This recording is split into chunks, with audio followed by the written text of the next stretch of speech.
Welcome to Modern Farm Business Podcast.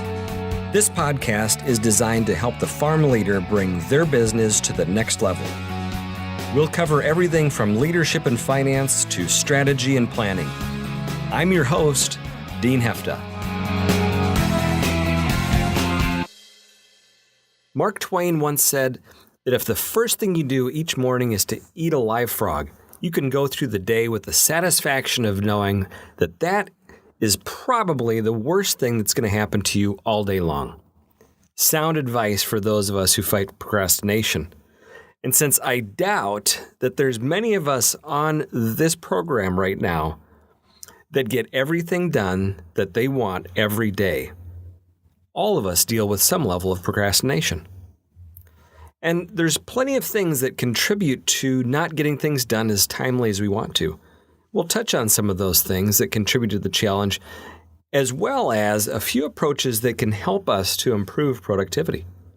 So we get to the end of the day or the end of the week and we think, man, where did the time go? I didn't get half the stuff done that I wanted to do. We deal with fires that come up and take our attention, unexpected breakdowns that happen, parts that didn't show up for a project we're working on, and weather that doesn't cooperate for what we're planning to do, and the list goes on. Dwight Eisenhower did a great job of building an approach to address the challenge that he faced. And a great quote from him really summarizes it. It's, "What is important is seldom urgent, and what is urgent is seldom important." He utilized an approach that was a matrix with 4 different quadrants. So you yourself can do this in real time with me. You can take a piece of paper, a nice blank sheet of paper, draw a vertical line down the middle, and then another horizontal line across the middle. That gives you 4 different boxes that you can fit your activities into. The top left quadrant is important and urgent. That's the deadlines and the crisis that you have to deal with, the things that really have to be taken care of right now. The top right is important, but not urgent. This is what I'd call the power quadrant. This is really where great things happen. And the more work that we do here, the fewer crises that we end up having to deal with in the first quadrant. The more work that we do here, the more likely we're moving towards our goals and our priorities. The bottom left quadrant is not important, but urgent.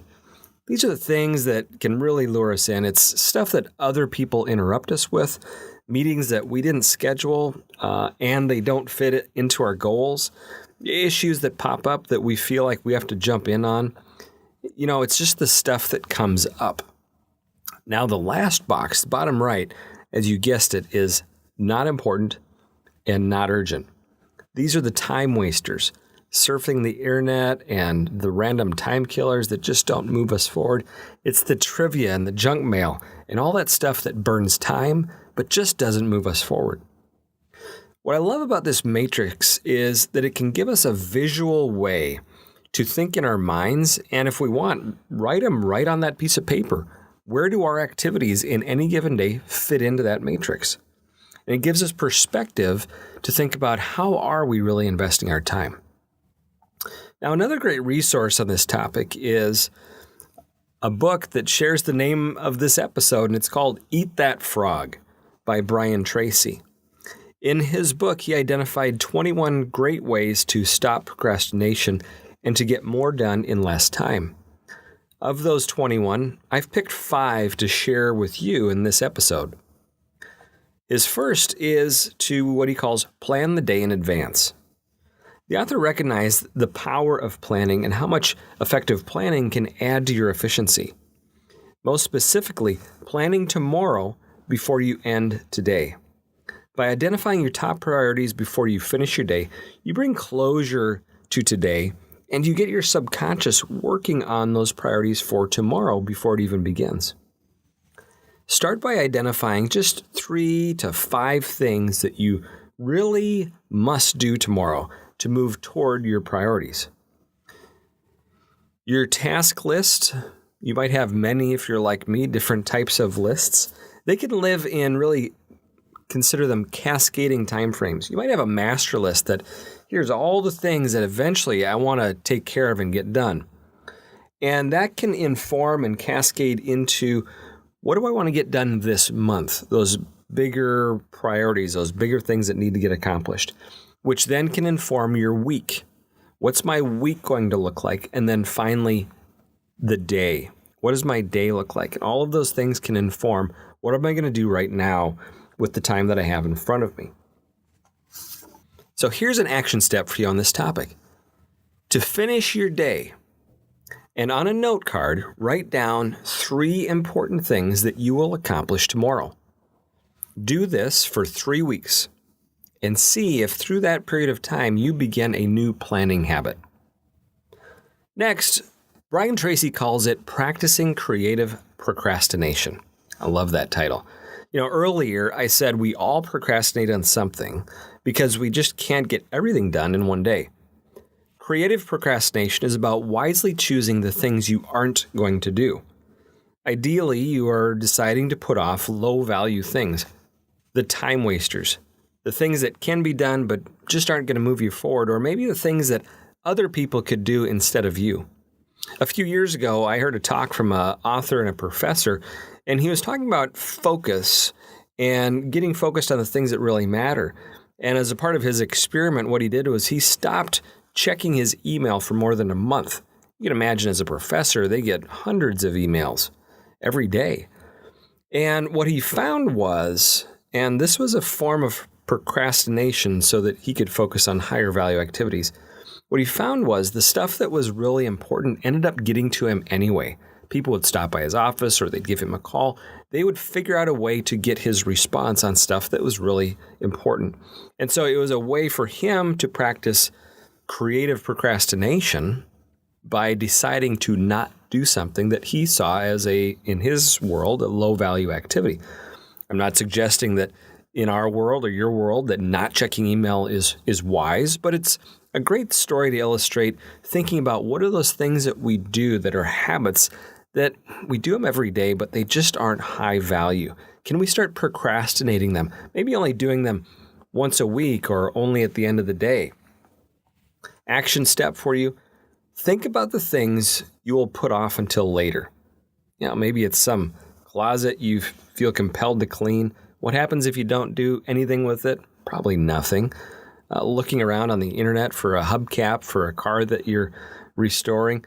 Can that be put off or delegated to somebody else? Probably. And when you put some things off, that makes room for some of the things that really do matter. Third, identify your key constraints. What's holding you back? Why aren't you at your goal already? Whatever we want to accomplish, there's something that is in the way, or we would have accomplished it already. To manage procrastination, we need to get real clear about the hurdles that we're going to encounter. It's digging in and finding the limiting factor to anything that we're working on. Think about the 80-20 rule. 80% of the hurdles that we're going to face are likely to be internal, inside of us. And by taking time to really take stock in either what's out there or in me that will keep me from moving forward, we have a chance to deal with it and address it before it gets us derailed. Action step for you. Ask ourselves and be honest. What is it in me that's holding me back? Dig into it. What out there is keeping me from already having this accomplished? Here's another tool. Slice and dice the task.